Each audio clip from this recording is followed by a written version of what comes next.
ये कहानी एक लव मैजिक के बारे में है।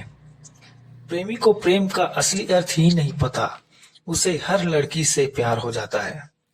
शुरू में कभी उसे भी लव एट फर्स्ट साइट का हुआ था, लेकिन उस लड़की की शादी कहीं और हो जाने से धीरे धीरे इन लव का हवा हो जाता है। बाद में खुद की शादी के बाद भी टूटकर प्यार के किस्से चलते रहते हैं। कुछ लोगों के बीच अजीब परिस्थितियां में फंस कर भी उनकी प्रेमा शक्ति नहीं खत्म होती। इस कहानी में भी एक ऐसा ही लव मैजिक है जो प्यार के पीछे लगातार भागता रहता है। प्रेम ना हुआ जैसे एक रोग हो गया है, तू नहीं तो कोई और सही वाली सोच के इंसान को प्यार का फूड अर्थ ही नहीं पता। जिस तरह फूड फल से रसा का लगाव रखने वालों को फूड मैजिक कहा जाता है। उसका मन तरह तरह से खाने फूड फल कर रस खाने मन करता है और रोज उसी चक्कर में रहते हैं। उसी तरह इस कहानी में प्रेम के रसा स्वाद से मन न भरने वाले एक इंसान का जिक्र है और ऐसे लोगों को लव मैजिक कहता है। कहना ही सही होगा, इन लोगों के बीच प्यार शब्द एक आइसक्रीम या पान तंबाकू की तरह है। हर बार जायका लेने का बाद ही फिर दूसरे फ्लेवर का स्वाद चखते रहते हैं। ऐसे इंसान आजीवन प्यार के पीछे भागते रहते हैं। एक इंसान से प्यार करके चैन से नहीं रहते। मैं ये कहानी इन लोगों के लिए लिख रहा हूँ। इस लव मैजिक के जीवन में कितने और पहलू जुड़े हैं, जिनमें इंटरनेट से जुड़ी प्यार की दुनिया भी है, जिससे तमाम लोग दूर रहना चाहते हैं। केवल ऐसे लोग ही इन साइटों को यूज करते हैं जिनकी मानसिकता विकृत हो या जो कैजुअल प्यार या उस तरह संबंधों के चक्कर में हो। प्रेम संबंध में कहानी का पात्र धीरे धीरे अन्य देशों की स्त्रियां पे जुड़कर भी अपनी प्रेम प्यासा नहीं बुझा पाता है। एक रशियन लड़का और एक इंडियन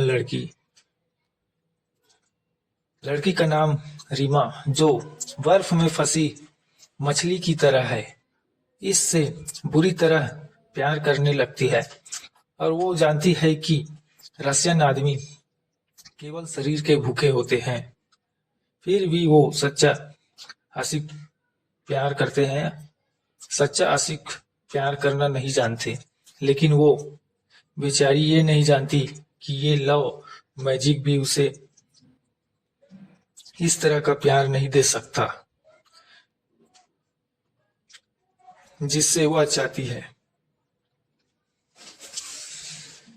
रशियन लड़के ने रीमा से इंस्टाग्राम, फेसबुक, ट्विटर ऐसे में उसका प्यार एकदम एक तरफा बढ़ता रहा इंटरनेट के जरिए, और उससे मिलाना चालू हुआ और रीमा और रशियन लड़के ने शारीरिक संबंध बनाए और रीमा के 2 बच्चे थे, सोनू और रिहू, और उसका एक हस्बैंड भी था। फिर भी रशियन लड़के के प्यार में चक्कर में अपना जीवन बर्बाद करने लगे। उससे मिलने, उससे घूमने जाए, बाहर बीच बीच में घूमते रहे। उसको हस्बैंड का पता चल गया। रीमा को बहुत डांटा फटकारा कि तुम बच्चे को ले जाओ, ऐसा करके फिर रशियन लड़के के पास गया। रीमा ने रशियन से लड़के से कहा कि मुझे आज़ादी मिल गई है, मैं आपके साथ रहना चाहता हूँ। तो रशियन लड़के ने शारीरिक संबंध बना के नशे की हालत में रीमा की हत्या कर दी और उसके बच्चों की भी हत्या कर दी। बेरहमी से मार डालने के बाद हैवानियत की पूरे परिवार का अंत कर दिया। ऐसे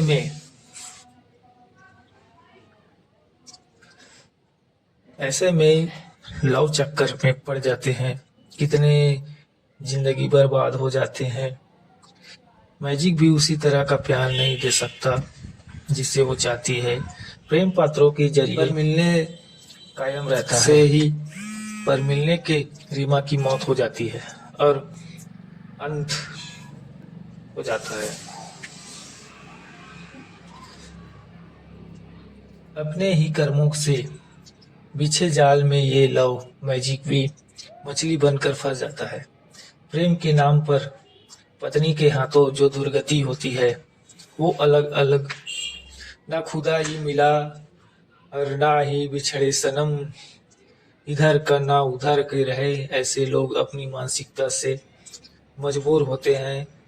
इस तरह के प्रेम को एक मानसिकता रोग कहना ही उचित होगा, जिसका इलाज होना चाहिए। वरना यदि कोई शादीशुदा है तो देर अबेर उसके घरेलू जीवन पर असर पड़ता है। ऐसा प्यार घर परिवार को उजाड़ देता है।